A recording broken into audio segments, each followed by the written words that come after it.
Now, part of the problem with a do-it-yourselfer watching a YouTube video on doing board level component repair is not having the right tools. HDMI port, I use a quick 861 DW hot air station. It's very accurate. I can control the temperature whether I'm working at 350 C or 500 C. I know the temperatures that I want to use for each board. So I pause to wonder, most do-it-yourselfers, it doesn't logic to spend $300 or more on a hot air rework station. Can you do it with a typical garage heat gun? This is the Hacko heat gun, HJ5000. I think I spent around 40 bucks on it.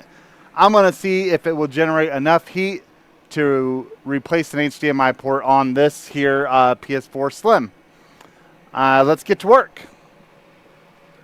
I'm anticipating that this is going to take longer than usual because I don't think that it's going to generate as much heat as I ordinarily would like it to, but I actually have no idea. So I'm heating from underneath, and I want to put some flux here. Definitely is warming the board enough to liquefy the flux right away.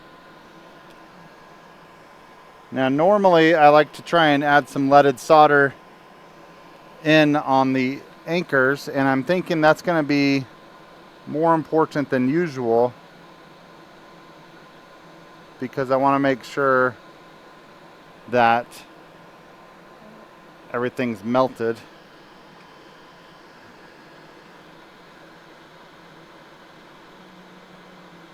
Look at that.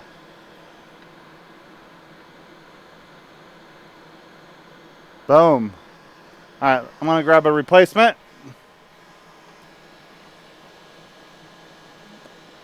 All right, so normally I have a clamp that holds my heat gun, but it can't hold this. It's too thick.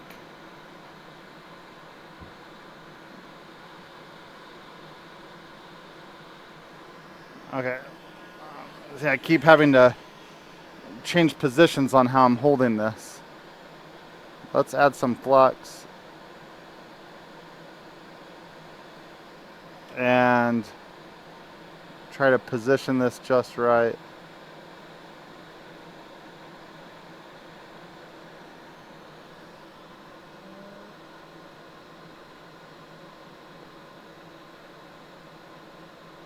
And I'm holding.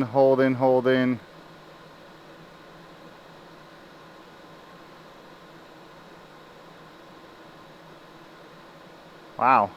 So that actually got the board pretty dang hot. Okay. This worked marvelously. The only thing I didn't like about it is the awkward, I guess I could turn that off now.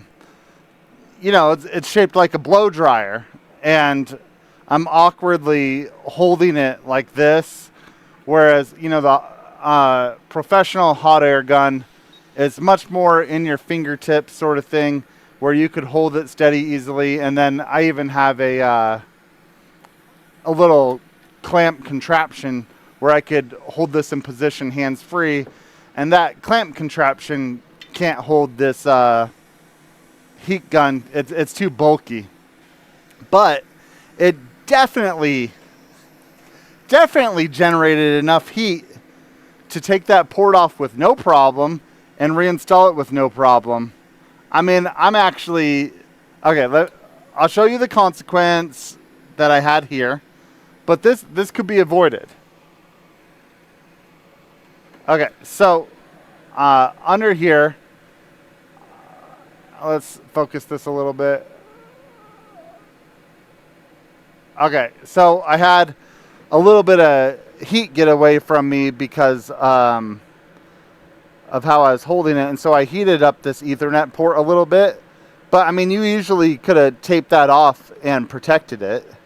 And then, you know, I could finish off these joints here with a soldering iron.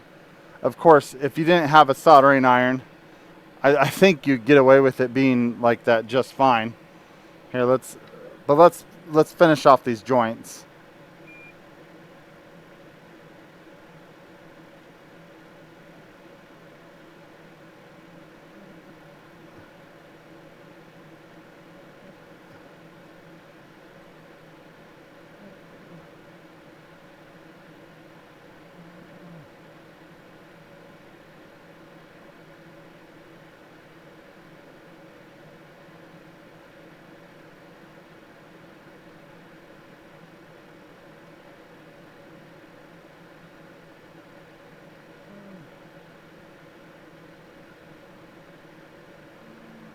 Okay, that looked pretty good.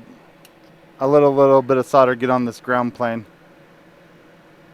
That's no big deal.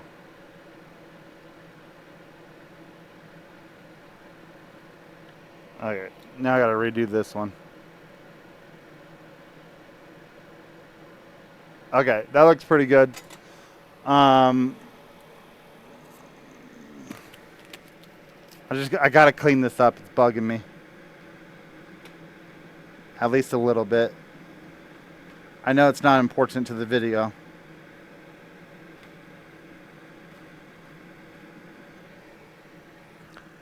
Alright, so beside the damage here on this Ethernet port, which frankly all I did was melt a little bit of plastic, I think it'd probably still work if I needed it to, because internally it seems okay. Yeah, there ain't nothing wrong with that. So I melted a little bit inside the port, the HDMI port here. But again, that's from not being able to stabilize the heat gun exactly where I want it. I got like shaky hands. But that would be fine. I think, you know, a little bit of plastic like that you could just scrape off. Hey, I'm impressed, yo. The garage shop heat gun absolutely generated enough heat to take off that HDMI port and flow in another one. Are you surprised as I am? I still think that if you are inexperienced, you're going to have a hard time with this. Maybe this might have worked out for me because, you know, I know what I'm doing. But gosh damn, I'd be surprised if that didn't work. All right, there you go.